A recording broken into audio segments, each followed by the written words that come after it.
ឆ្នាំមកដល់ហើយមិត្តប្រុសស្រីចូលមករំលេងសប្បាយសំលេងភ្លេងបុកលឺខ្លាំងខ្លាំងខ្លាំងហៅគ្នាឲ្យចេញមកចេញរំលេងទាំងអស់គ្នាបងប្អូនមិត្តភក្តិជុំគ្នារំលេងសើចសប្បាយលេងបាញ់ទឹកជែកទឹកស្រស់ស្រាយគ្រប់គ្នាកុំអង្គុយស្ងៀមអូនអើយចេញមករំភ្លេចកំលន់ធ្វើចិត្តឲ្យក្តៅក្រហាយចូលឆ្នាំម្ដងកុំឲ្យឆ្លងទៅដោយទទេយើងរំឲ្យអស់ដៃឲ្យអស់ចិត្តរំឡើងសប្បាយជាមួយគ្នាចូលឆ្នាំខ្មែរមិនអាចអង្គុយនៅស្ងៀមទេបោះជើងបោះដៃ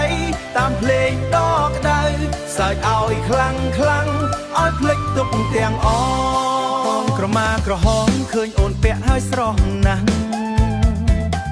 ឃើញអូនញញឹមបែកខ្សែកមកបងធ្វើឲ្យរកបងធ្វើឲ្យបេះដូងបងរំភើបតោះយើងលីលបែងទៅជាព្រៃសបាយគ្រប់គ្នា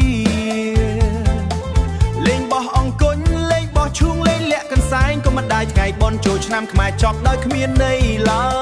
យភ្លេងកាន់តែខ្លាំងកាយកាន់តែរីករាយបេះដូងកំពុងលោតតាមភ្លេងមិនឈរចូលឆ្នាំនេះយើងបង្កើតអនុស្សាវរីយ៍ជាមួយគ្រួសារបងប្អូនមិត្តភក្តិសប្បាយអស់ដៃរួមឡើងសប្បាយជាមួយគ្នាចូលឆ្នាំខ្មែរមិនអាចអង្គុយស្ងៀមទេបោះជើងបោះដៃតាមភ្លេងដកក្ដៅសើចឲ្យខ្លាំង